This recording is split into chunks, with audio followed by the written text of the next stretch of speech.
Bom, meus amigos, começamos mais uma aula do curso A Língua Absolvida. Para esta aula, separamos alguns temas mais propriamente técnicos, vamos dizer assim, e começo já com o primeiro, que é o tema da filologia. Muitos hoje se perguntam qual é o papel da filologia. O filólogo é um sujeito solitário, dedicado a bisbilhotar coisas antigas, sem nenhuma razão ou uso para a atualidade, etc. Então, neste tema da filologia, eu começo indagando do professor Sérgio Pachá o que é a filologia, qual o seu âmbito, qual o seu alcance, para daí desenvolvermos o tema. O conceito de filologia variou bastante ao longo da história. Começou por ser em Alexandria, no Egito, na época helenística, ou seja, na época posterior às conquistas de Alexandre Magno, o estudo metódico, histórico e literário de Homero, dos textos homéricos, que alguém já disse, com muita propriedade, aliás, que Homero está para a civilização grega, assim como a Bíblia para a civilização judaico-cristã. E os textos de Homero sempre foram os textos estudados pelos meninos e adolescentes nas escolas e também por gente mais velha. E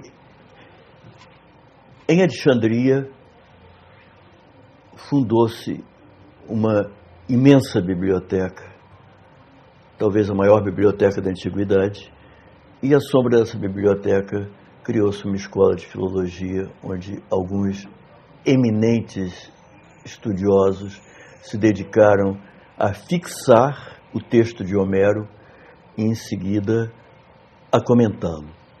Portanto, filologia começou por ser este estudo da linguagem e das coisas, tais como apareciam nos poemas homéricos, que estavam escritos num grego bastante diferente do grego falado na época das conquistas de Alexandre Magno e posterior a elas, que era o grego conhecido por koiné, que basicamente era o grego comum. Koiné significa comum, é um adjetivo. E é o grego bíblico. É o grego do Novo Testamento, em sua essência, é o grego da koiné. E o que era koiné? A koiné era um dialeto, uma espécie de unificação dos diferentes dialetos gregos, feita tomando como base o dialeto ático, o dialeto de Atenas, e a ele agregando vocábulos, frases de outros dialetos. Era o grego comum, portanto. E em Alexandria, à sombra da biblioteca, os estudos literários progrediram como nunca antes haviam progredido, porque aí já eram sábios, já eram eruditos que se dedicavam a estabelecer o texto de Homero, que, como muitos sabem, começaram por ser textos de transmissão oral e posteriormente foram transpostos para a escrita, e certamente na antiguidade haveria versões discrepantes, versões divergentes. Os filólogos alexandrinos unificaram essas versões e fixaram para a posteridade o texto homérico da Ilíada e da Odisseia. Ou seja, parece que já se tratava então de um estudo histórico crítico. Com toda certeza. E isto é o que sempre caracterizou a filologia. O conceito evoluiu bastante ao longo dos séculos. Durante muito tempo,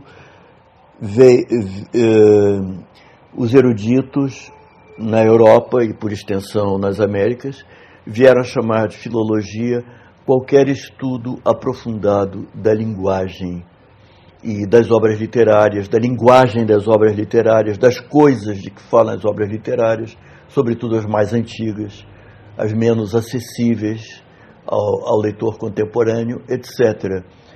E em tempos mais recentes, ou seja, a partir do finalzinho do século XVIII, quando a linguística propriamente dita, ou seja, o estudo descritivo e comparativo das línguas, começou a ser uma disciplina própria, ela se destacou da filologia, mas ainda por muito tempo houve quem chamasse tanto o estudo das obras literárias e da erudição ligada a essas obras, como o estudo das línguas e dos fatos históricos destas línguas e comparações de línguas, etc., houve quem chamasse a tudo isso de filologia.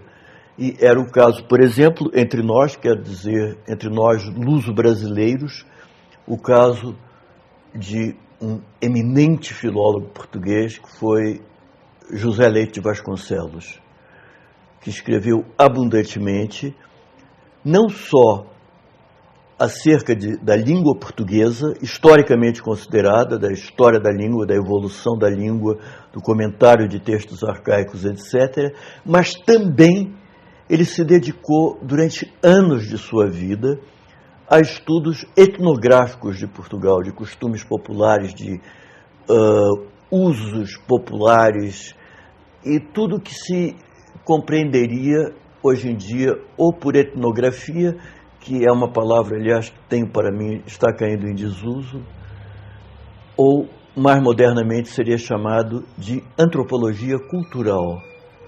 Mas o Dr. Leite Vasconcelos compreendia tudo isto sob o nome de filologia.